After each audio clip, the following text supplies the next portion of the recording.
Magandang araw mga banateros at eto na nga, booking na. Walang iba kung hindi si Tamba.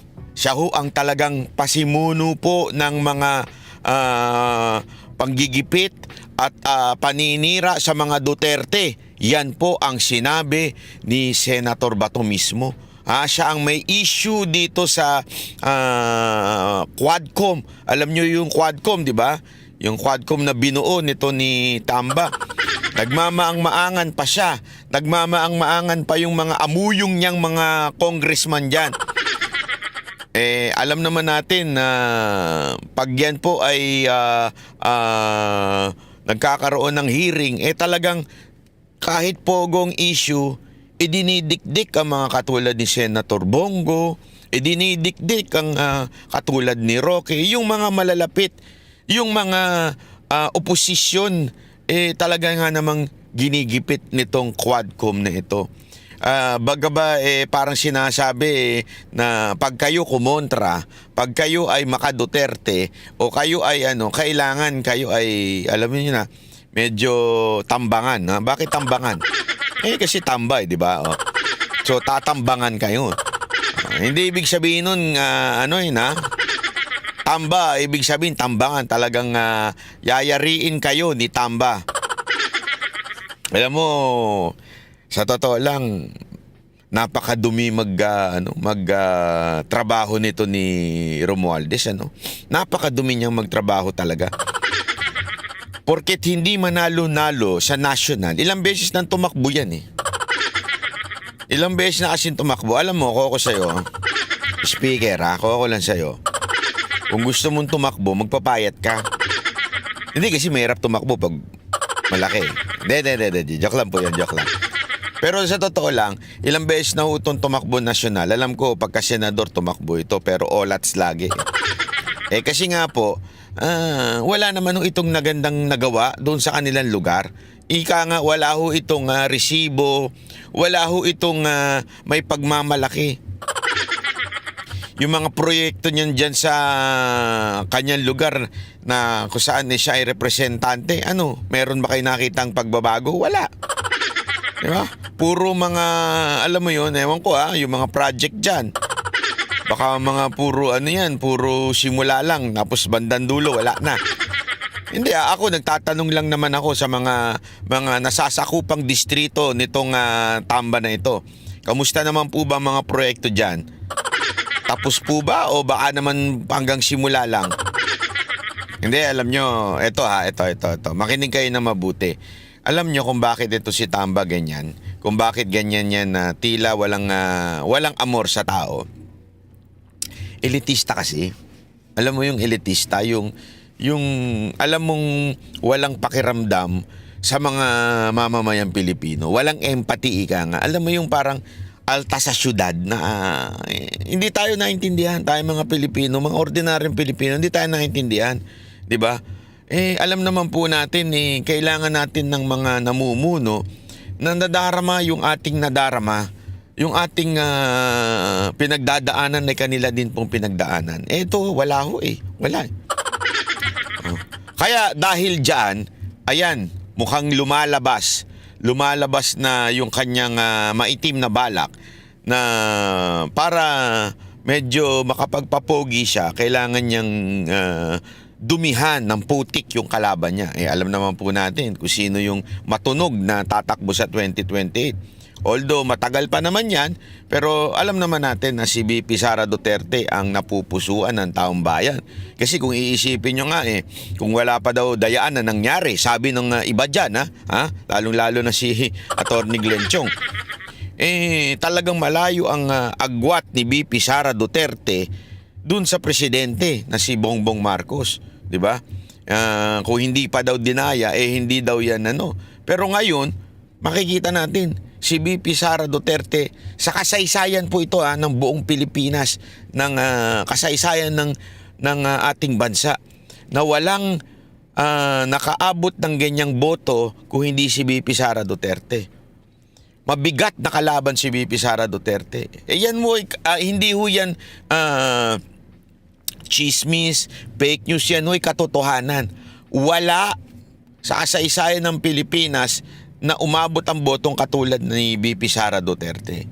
Kaya nga, ang nangyari ngayon, halatang sinisimulan na mula pa lang nung pag-apak niya bilang Vice President, sinisiraan na po siya ng gobyernong ito sa pamumuno di umano ni Speaker Romualdez. Yan po ang sa tingin kong nangyayari.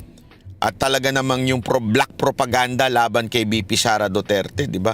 Alam naman natin, ang daming nabuking na mga vloggers na, alam mo yun, may kaching, alam mo yun, may bayad, di ba?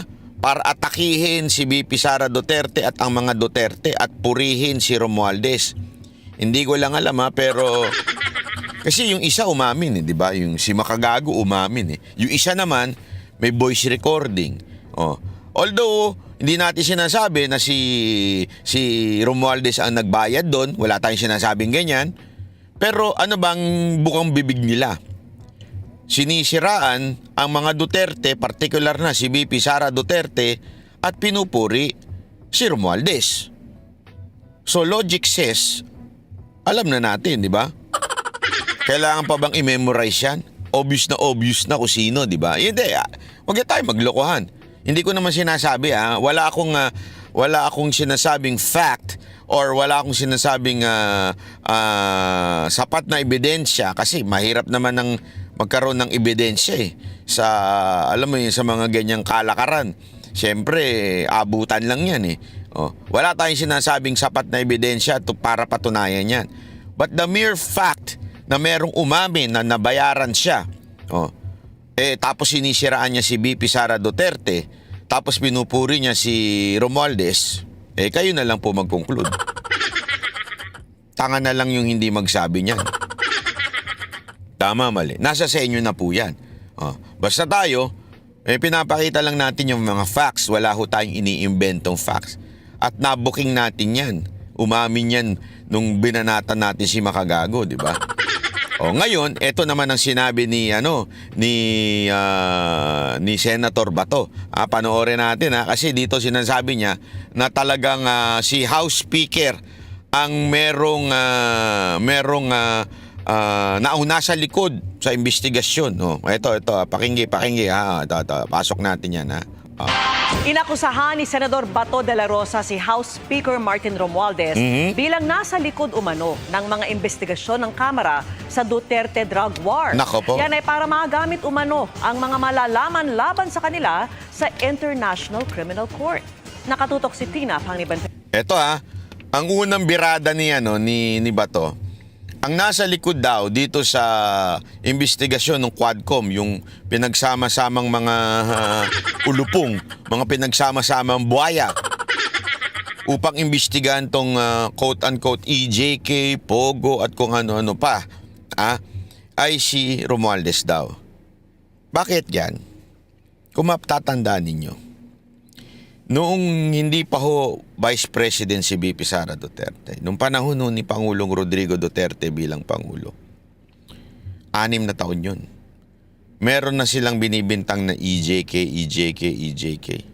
Pero if you would observe it, wala dun si VP Sara Duterte. Wala. Ngayon na pumasok ang administrasyon ni Marcos, pumasok ang pamamahala ni Speaker Romualdez, biglang idinawit na po.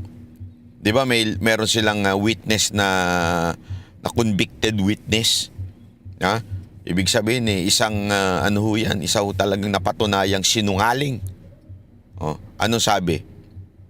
Biglang ipinasok si VP Sara Duterte. 6 na taon yun nung panahon ni Pangulong Duterte, wala ang pangalan ni VP Sara Duterte doon sa EJK na binibintang nila. This time, pumasok na ang pangalan ni Vice President. Sabi ko nga sa inyo, tanga na lang siguro ang hindi magkaunawa ng ganyang klaseng galawan.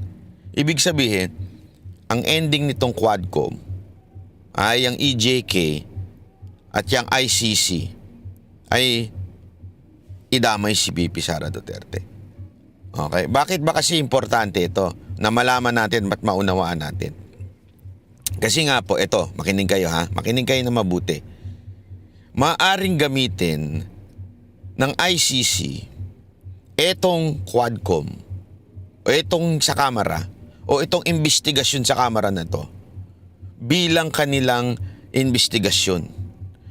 Ito kasing siste. Ang ICC, wala hong galamay yan. Wala hong jurisdiction yan kasi we are not under ICC right now. Wala ho sa jurisdiction natin ng ICC. 'Di ba? Kaya nga nung mga ilang bago ito mga nangyari itong mga kaganapan na ito, ano sinasabi? O sige, bayag pumasok kayo bilang mga foreigner, papasok kayo dito, pero we will not assist you. Eto, mantakin nyo ginagawa. Ang nag-iimbestiga na para sa ICC, walang iba kundi itong Quadcom. Yung Kamara na. Yung mga komite sa Kamara. They're doing the job of ICC. So kahit hindi pumasok ang ICC, kahit hindi ho bigyan ng manpower ang ICC dito sa Pilipinas, etong mga makukuhang testimony dito sa Quadcom ay gagamitin nilang ebidensya para i-put into trial si Pangulong Duterte. Since naandoon yung pangalan ni Vice President Sara Duterte, therefore, isasama si Vice President Sara Duterte sa issue ng EJK sa ICC. Kasama siya. Nagigets nyo na? And sinong gumagawa? Sinong nagtatrabaho ng investigasyon ng ICC? Walang iba kundi itong Quadcom. Kaya dapat bantayan natin to. Bakit to? Sila po ang nagiging galamay. Sila po ang kumukuha ng mga facts, evidence para sa ICC. Hindi nga nakapasok tong ICC pero ginagamit naman itong mga ebidensya o itong mga testimony sa Quadcom. Di ba? Ang bira, oo. Sa mga pagdinig ng Quadcom panel sa mga isyu ng droga, pogo at extrajudicial killings, may mga testigo nagbitiw ng mga alegasyon laban sa administrasyon ni dating Pangulong Rodrigo Duterte. Kasama sa mga napuntirya, si Senador Bato de la Rosa na nagsilbi noong PNP chief. Sa panayam, direktang sinabi ni De La Rosa na naniniwala siyang ang nasa likod ng investigasyon ang speaker umano ng Kamara at ang intensyon umano makakalap ng ebidensyang magagamit sa kaso nila ni Duterte sa International Criminal Court. Kung sinong nasa likod nitong mga komite na ito ay yung Speaker of the House. Nako, diba? ayan na. At alam ko, he's the same person na nagkumbinsi ng mga opisyal na gustong bumaligtad at mag-isigit ng affidavit laban ka na sa amin ni President Duterte para sa ICC. I am expecting na itong ginagawa ng Quadcom na investigation ay pwede na itong gamitin laban sa amin doon sa ICC. Hinihinga namin ng Kita mo ito? Di ba? Alam mo, grabe ho ito Una, pinapayagan nyo nang mag-operate ang US Special Force sa lupa ng sa Pilipinas. This time naman, ang ginagamit naman ninyo para maimbestigahan itong EJK na ito, kuno, ay ang Kamara. Ito'y pagtataksil. Ito'y pagtataksilo sa bayan. Wala naman pong problema kung yung kaso ay dito. Kunwari, isampan nyo yung kaso sa korte sa Pilipinas, walang problema. Pero yan, yung ICC, ginagamit kayo. Nagpapagamit naman kayo. Ikaw speaker. Di ba? Ikaw ay inaakusahan ni Bato na ginagamit mo ang Kamara para pagsilbihan at para magkaroon ng ebidensya o magkaroon ng gagamitin na mga witness or mga evidence ang ICC para sa sa kaso nila. Hindi ho dapat yun. Kayo ang parang nagiging mga investigador ng ICC. Hindi ho yan ang trabaho ninyo. Tama talaga si Pangulong Duterte. Tama talaga si Pangulong Duterte. Dapat na kayong i-abolish. Hindi ko nga maintindihan bakit hanggang ngayon naandyan pa kayo. Ano ba ginawa ninyo? Gumagawa ba kayo ng batas? Hindi. Dapat ang trabaho ninyo ay gumawa kayo ng batas para sa pagkakaroon ng magandang solusyon sa mga problema na dinadaanan ng bawat Pilipino. Tayo dumadaan sa matinding krisis. Hindi lamang po sa health crisis, pati sa pagkain, inflation.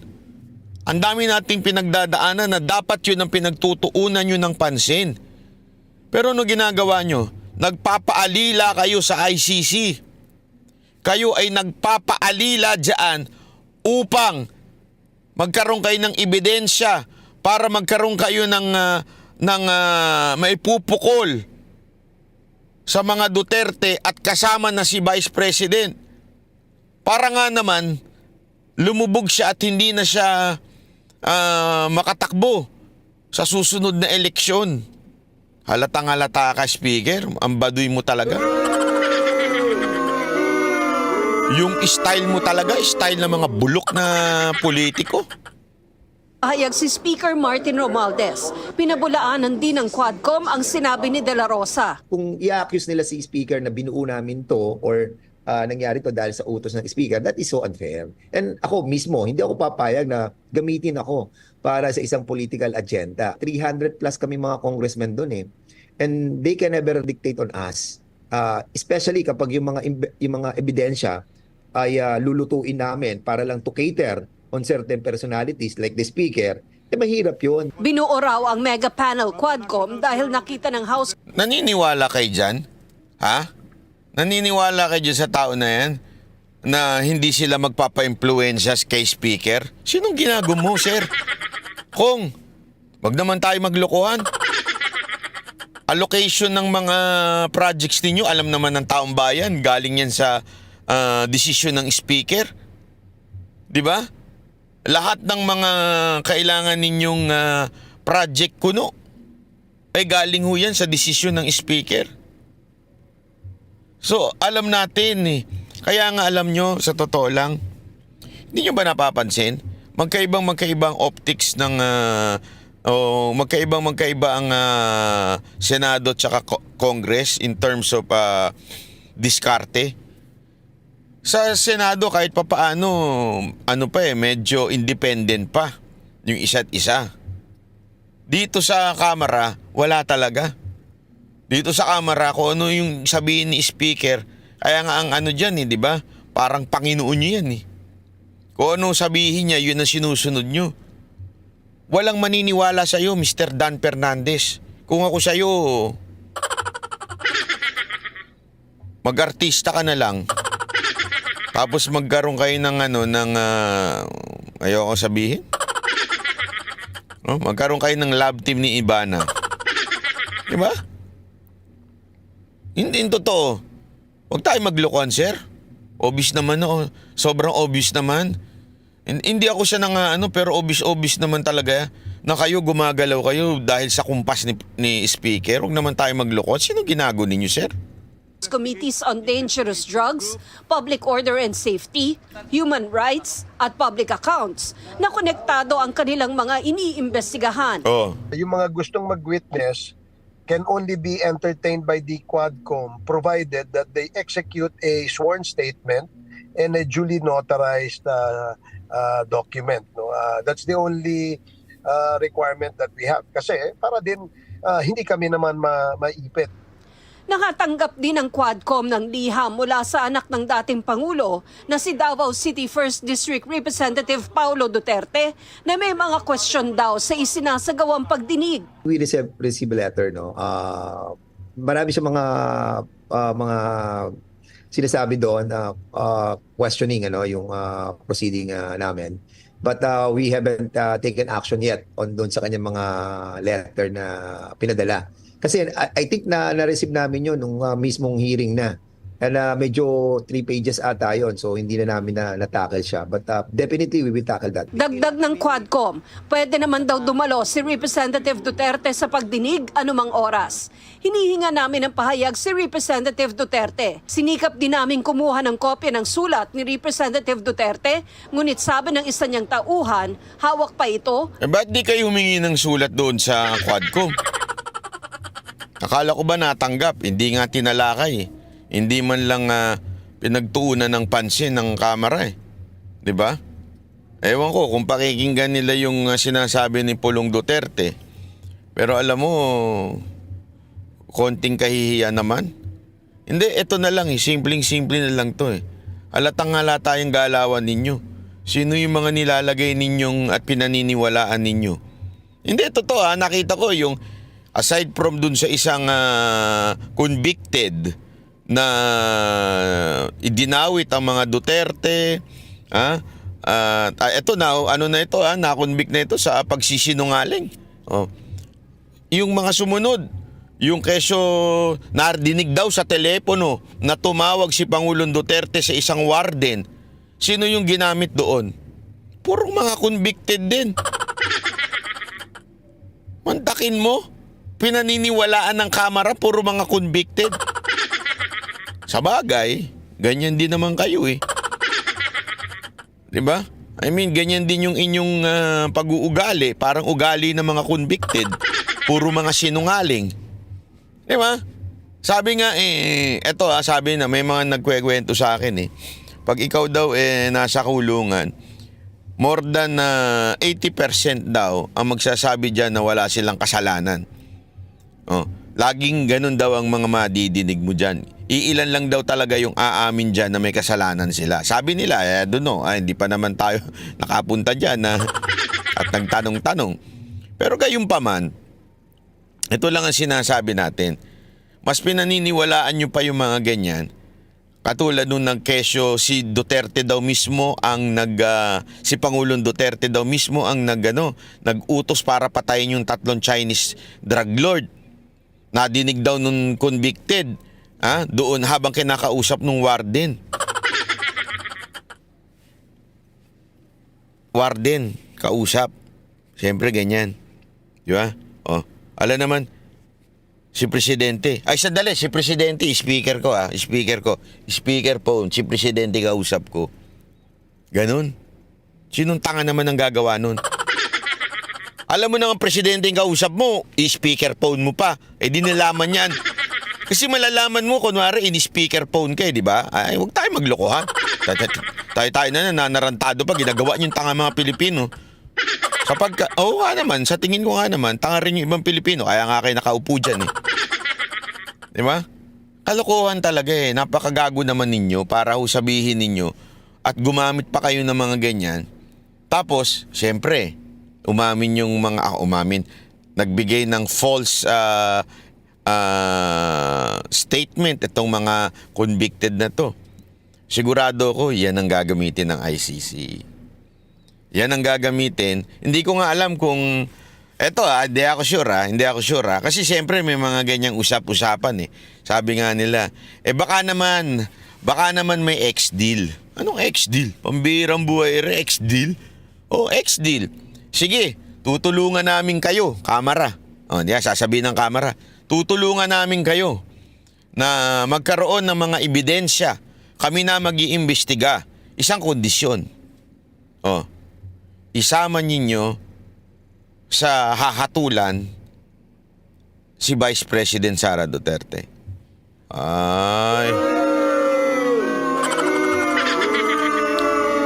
Hindi, sa tingin nyo ba posible?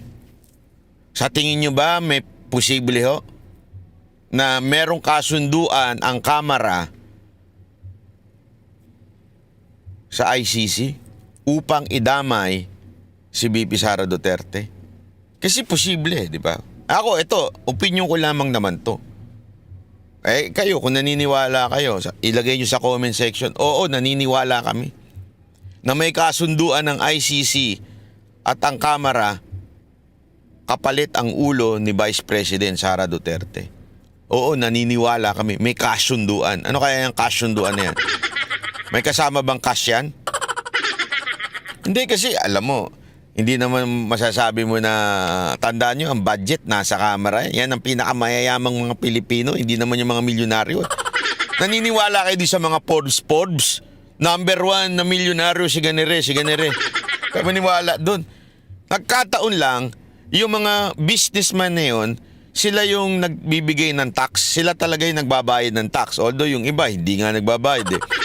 Pero yung mga nandun, yun lang yung nakikita nila nagbabayad ng tax. Sa tingin nyo yung mga congressman nagbabayad ng sapat na tax yan? Yung mga kulimbat nila, tinataksan yun?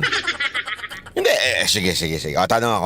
Halimbawa lang naman, may proyekto kang kinulimbat. Sandali, magbabayad ako ng tax dito sa kinita kong 10 billion. Ito yung tax, babayad ko. Saan galing yan?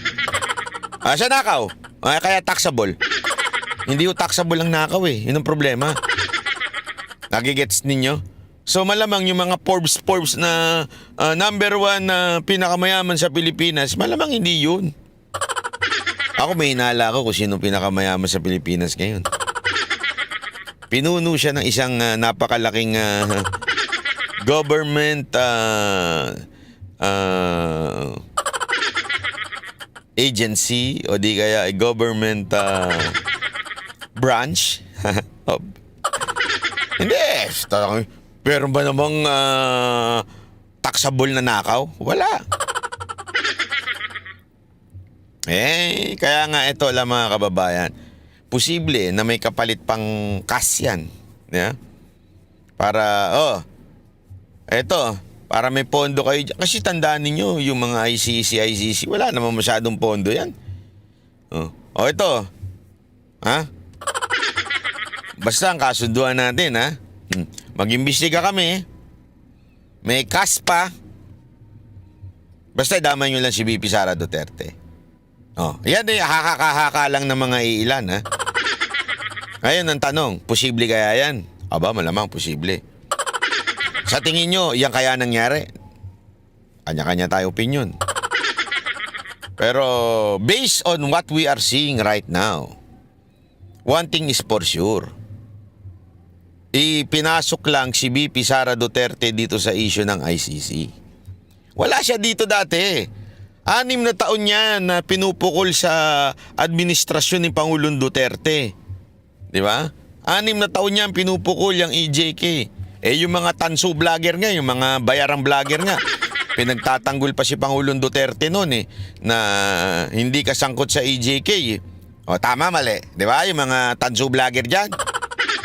Nung nagkaaway-away na, sila na ngayon ang bumibintang kay Pangulong Duterte at dinadamay pa si VP Sara Duterte sa EJK. Yan ang nagagawa ng pera, sabi ko sa inyo.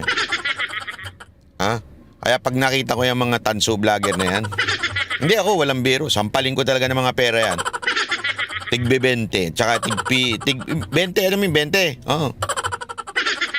Yung 20 coins.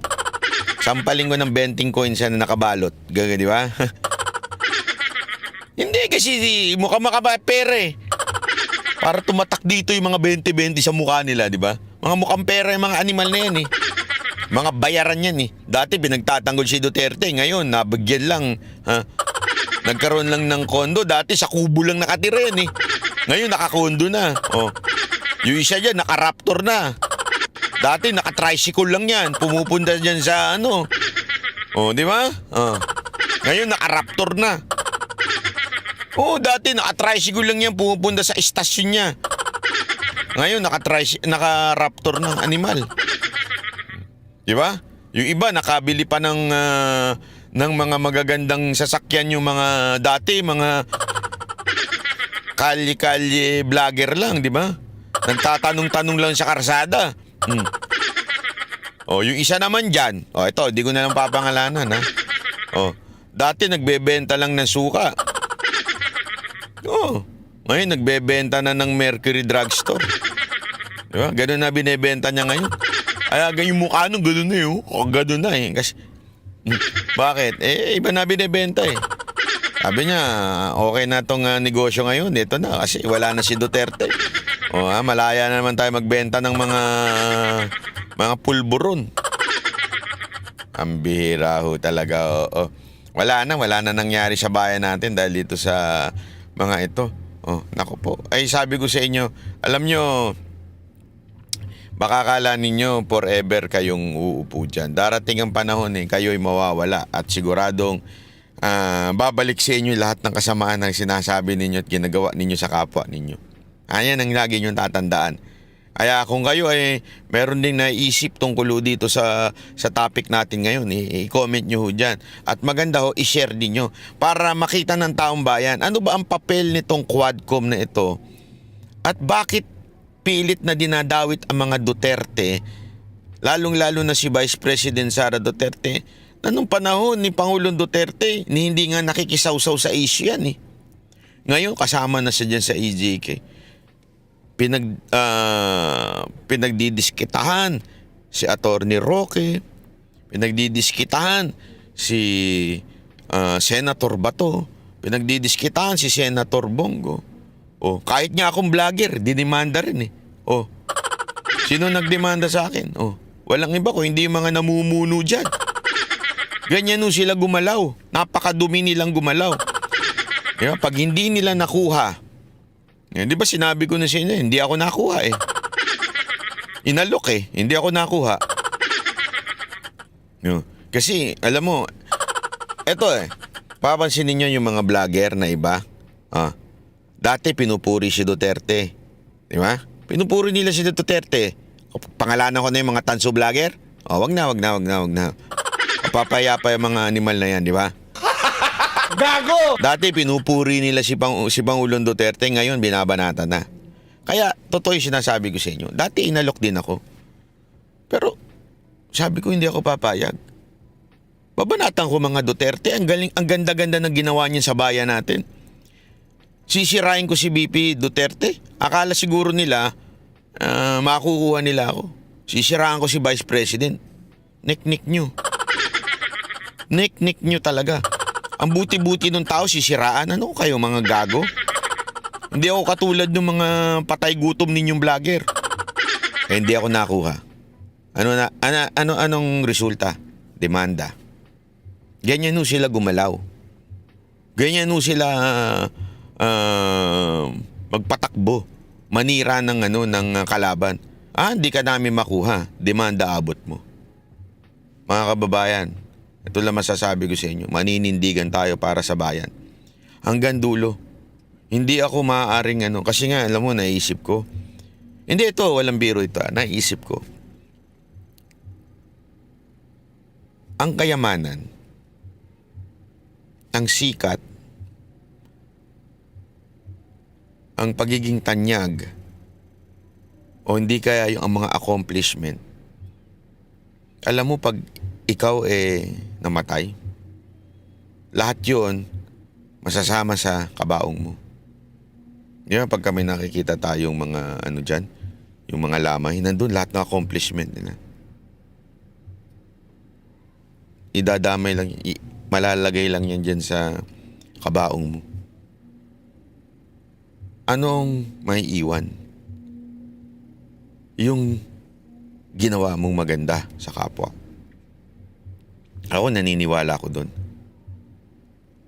Tanungin ko kayo. Asa na yung pera ni Rizal? Asa na ho yung pera ni General Luna? Asa na ho yung pera ni Bonifacio? Yung titulo nila, asa na? Wala na. Napalitan na sila. Ano naiwan sa kanila? Yung alaala ng mga kanilang ginawa para sa bayan. Akala kasi itong mga gunggong na mga congressman ito, forever sila mabubuhay. Yan ang pinakasinungaling na binubulong sa inyo ng mga demonyo. Na forever kang mananatili sa earth. Yan, hindi, walang biro. Kasi ganito lang kasimple yan If you understand and if you believe that there is life after death, magpupundar ka doon. Naintindihan niyo ba? Kasi ang akala ng tao, when he dies, with S pala yun. tapos na ang buhay. Pipikit na ako, lilipad-lipad na ako sa ulap. Hindi ganun yun, mga kababayan.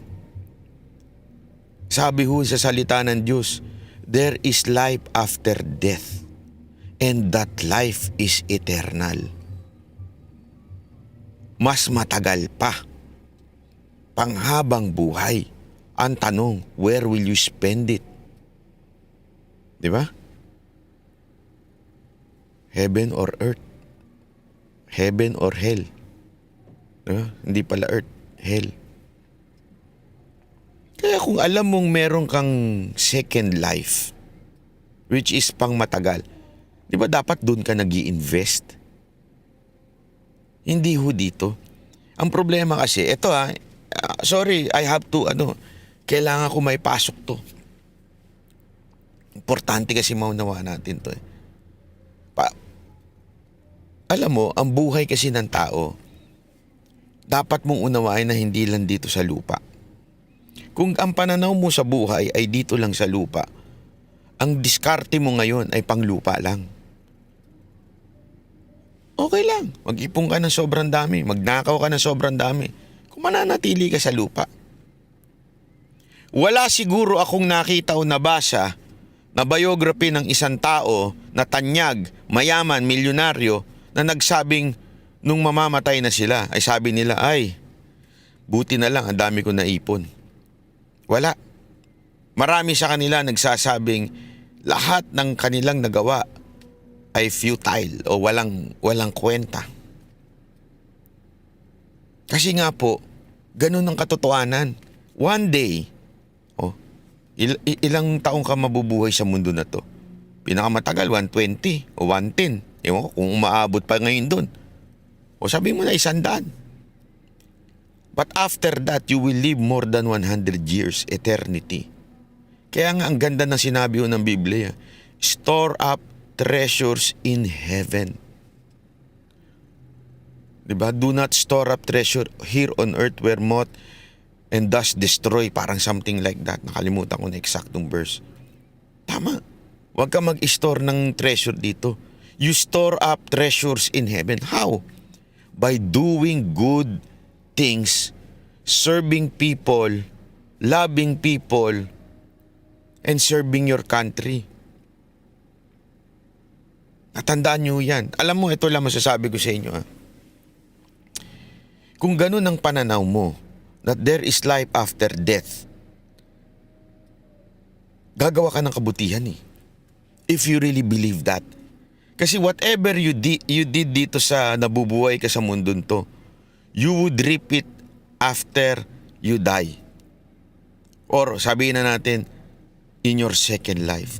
Every good deeds, ulitin ko sabi ho yan ng Panginoon, every good deeds na ginawa mo sa buhay mo, aani ka doon sa pangalawa mong buhay.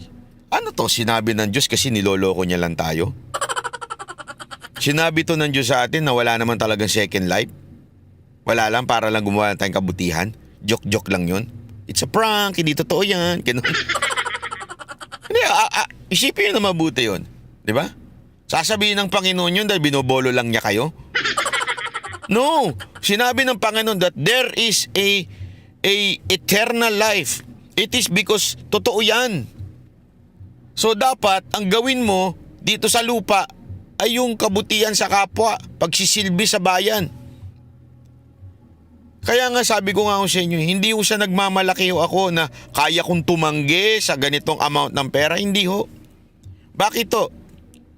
Kasi kung ako tatanggap ng pera dito, sisirain ko lang ang dangal ko, sisirain ko lang ang aking paniniwala at prinsipyo, walang kwenta. Mas mabuti pang panindigan ko ang prinsipyo ko at dalin ko ito sa pangalawang buhay ko. Yes, you may won in this life, but sa second life mo, judgment na yan ng Panginoon. Siya na magsasabi sa iyo if 'di ba sabi nga na pag ikaw humarap sa Diyos, anong gusto mong sabihin sa ng Lord? Anak, ano ginawa mo sa earth? Ha? Nanloko ka ng kapwa mo. Nagnakaw ka. Nag-ipon ka ng para sa'yo. Ganun ba? So, sige. Nakuha mo na lahat doon. Dito sa Second Life, wala ka na. Totoo, di ba? O sasabihin sa'yo ng Lord na, well and faithful servant. You did well. You did good. And this is your reward. Kaya nga alam mo, ilang beses yan inulit sa Biblia eh. Store up treasures in heaven. Diba? When you give something, wag mong papalam sa kaliwa mong kamay. Bakit? Kasi pag pinalam mo yan, nakuha mo na yung reward mo. Pag pinaalam mo sa kapwa mo, nakuha mo na yung reward mo. Pag gumawa ka ng kabutihan na hindi mo pinaalam sa kapwa mo, I will reward you. Ganun ang Panginoon. So ano ibig ko sabihin? Simple-simple lang mga kababayan. Paalala ko lamang ito sa lahat ng mga Pilipino na hindi pa nababayaran ng administrasyon na ito o hindi nagpadala sa pera, kapangyarihan o kapalit na pabor. Huwag kayong mag-alala. Maaaring talo tayo sa mundo na ito. Pero in the future, bahala ang Diyos na magbigay sa inyo ng reward. Kaya ito yung encouragement ko lang sa bawat Pilipino. Sa bawat vlogger na nakikinig at nanonood. Pareho lang din yan.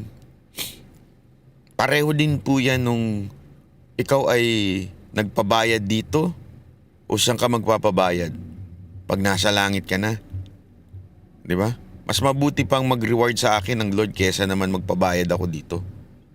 Dahil yung babayad sa akin dito maubos lang din. Hindi, totoo, walang biro. Walang milyonaryo nagsabi na hindi naubos ang kanilang pera nung sila'y mamamatay na. Karamihan dyan naubos sa bisyo.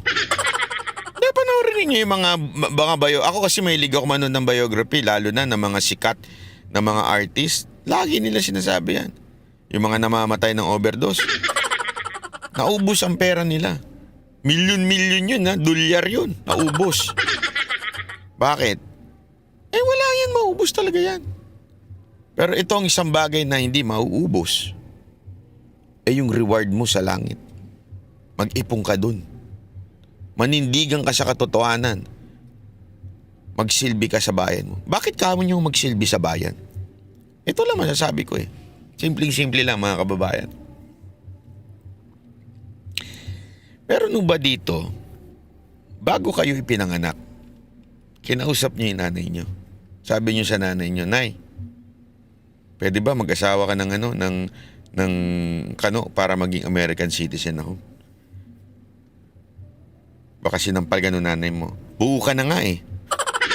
Galing ka sa tatay mong Pinoy. Diba? Meron nung ba sa inyo dito na bago pinanganak kumuha muna ng passport? Japan passport? Wala. Ano ang punto ko dito?